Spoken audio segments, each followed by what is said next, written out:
Shalom, saudaraku yang terkasih dalam Kristus. Besar harapan saya kita semua dalam keadaan baik dan sehat-sehat saja. Biarlah selamanya kita terus-menerus di dalam kedekatan dengan Tuhan, baik secara personal, baik juga secara hati.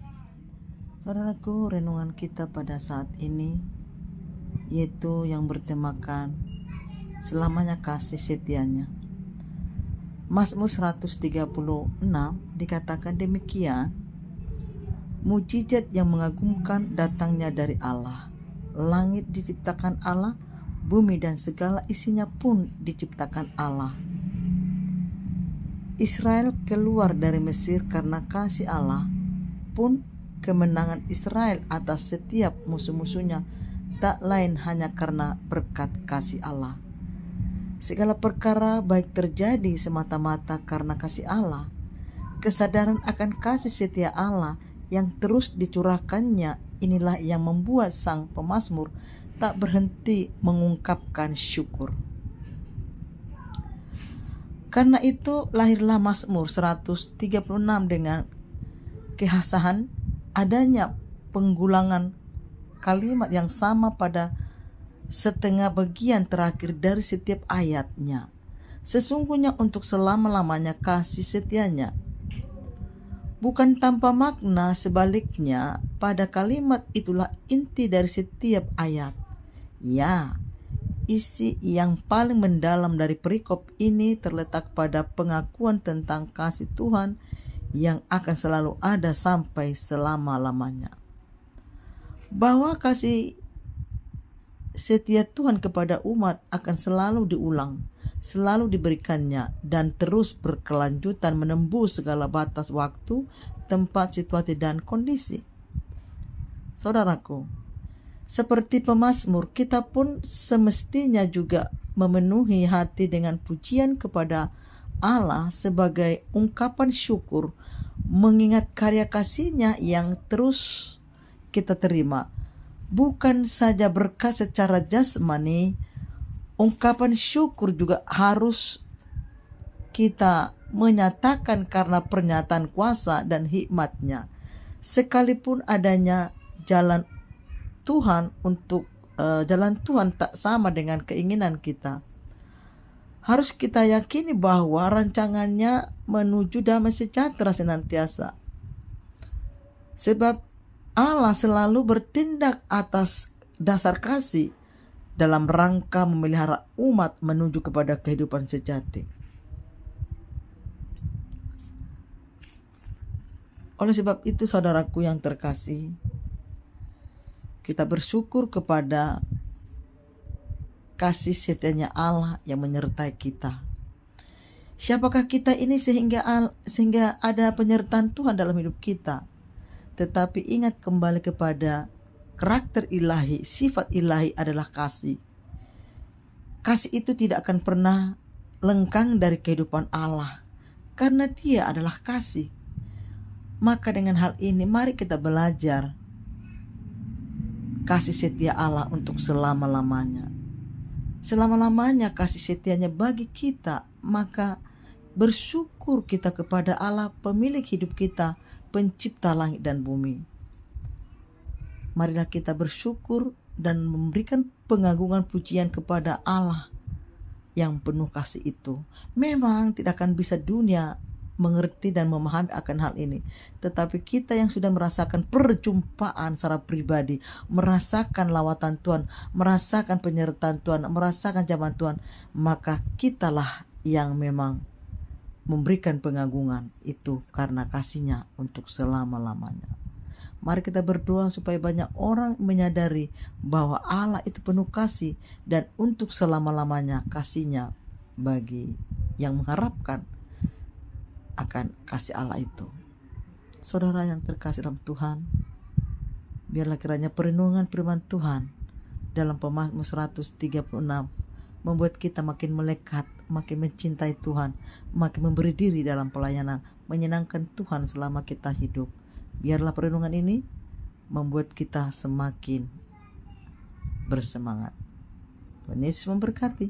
Shalom. Ini saya akan menyebutkan isi dari ayat-ayat berikut.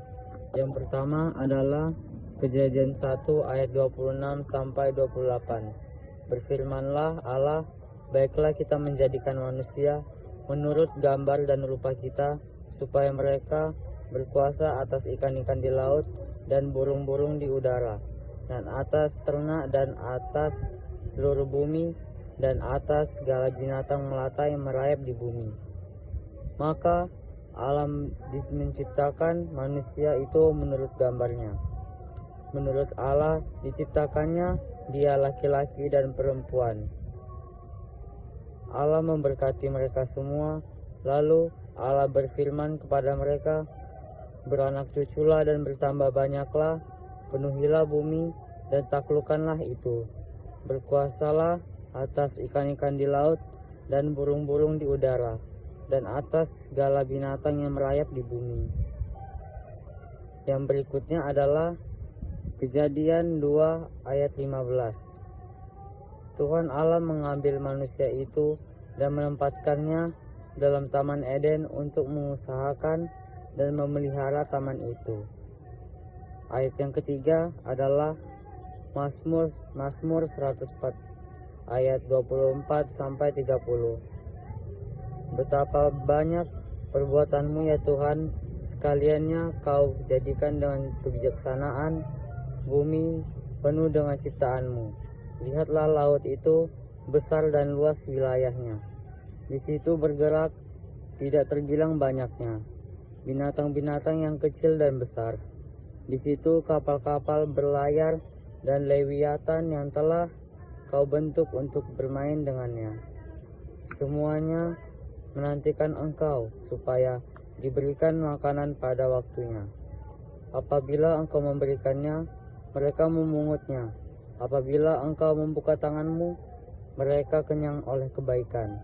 Apabila engkau menyembunyikan wajahmu, mereka terkejut.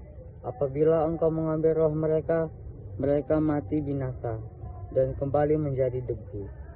Apabila engkau mengirim rohmu, mereka tercipta dan engkau memperbarui muka bumi. Kejadian 1 ayat 26 sampai 28. Berfirmanlah Allah, baiklah kita menjadikan manusia menurut gambar dan rupa kita, supaya mereka berkuasa atas ikan-ikan di laut dan burung-burung di udara, dan segala binatang yang melata yang merayap di bumi. Maka Allah menciptakan manusia itu menurut gambarnya. Menurut gambar Allah diciptakannya dia laki-laki dan perempuan. Diciptakannya mereka. Allah memberkati mereka. Lalu Allah berfirman kepada mereka, beranak cuculah dan bertambah banyak. Penuhilah bumi dan taklukkanlah itu. Berkuasalah atas ikan-ikan di laut dan burung-burung di udara, atas segala binatang yang merayap di bumi. Ayat hafalan yang kedua, Kejadian 2 ayat 15. Tuhan Allah mengambil manusia itu dan menempatkannya di Taman Eden untuk mengusahakan dan memelihara taman itu. Ayat hafalan yang ketiga, Mazmur 104 ayat 24 sampai 30. Betapa banyak perbuatanmu ya Tuhan, sekalian kujadikan dengan bijaksana, bumi penuh dengan ciptaanmu. Lihatlah laut itu, besar dan luas wilayahnya. Di situ bergerak, tidak terbilang banyak, binatang-binatang yang kecil dan besar. Di situ kapal-kapal berlayar, dan lewitannya yang kau bentuk untuk bermain dengannya. Semuanya menantikan engkau, supaya diberikan makanan pada waktunya. Apabila engkau memberkatinya, mereka memungutnya. Apabila engkau membuka tanganmu, mereka kenyang oleh kebaikan. Apabila engkau menyembunyikan wajahmu, mereka terkejut. Apabila engkau mengambil roh mereka, mereka mati binasa dan kembali menjadi debu. Kejadian 2 ayat 15. Tuhan Allah mengambil manusia itu dan menempatkannya dalam Taman Eden untuk mengusahakan dan memelihara taman itu.